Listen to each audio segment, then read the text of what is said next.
জন্য, বাংলাদেশে স্বৈরাচার মুক্ত করার জন্য আমাদের সাথে থাকবে, তাদের সকলকে নিয়ে আমরা সরকার গঠন করব। এবং আজকে এই 44তম প্রতিষ্ঠা বার্ষিকীর দিনে আমাদের প্রতিজ্ঞা হোক, বাংলাদেশ জাতীয়তাবাদী দল সহ ছাত্র দল, যুব দল, সমগ্র বাংলাদেশের স্বেচ্ছাসেবক দল, শ্রমিক দল, কৃষক দল, মহিলা দল সহ জাতীয়তাবাদী বিশ্বাসে, বাংলাদেশি জাতীয়তাবাদী বিশ্বাসে প্রতিটি নেতাকর্মী সহ যে সকল রাজনৈতিক দল, ছোট বড় রাজনৈতিক দল যারা বাংলাদেশের অস্তিত্বে বিশ্বাস করেন, স্বাধীনতা সার্বভৌমত্বে বিশ্বাস করেন, আসুন আজকে আমাদের প্রতিজ্ঞা হোক যে যে কোনো মূল্যে আগামী দিনে আমরা বাংলাদেশের মানুষের ভোটের অধিকারকে প্রতিষ্ঠিত করব।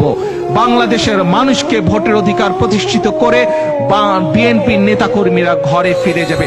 তার আগে পর্যন্ত যেন পত্রিকার হেডিং হতে থাকে বিএনপি ব্যাক টু স্ট্রিটস, অর্থাৎ বাংলাদেশের ফয়সালা হবে, বাংলাদেশ কোন পথে যাবে সেই ফয়সালা করতে হবে রাজপথে।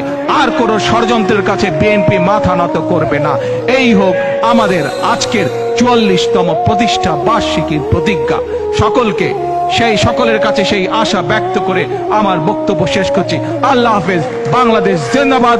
বাংলাদেশ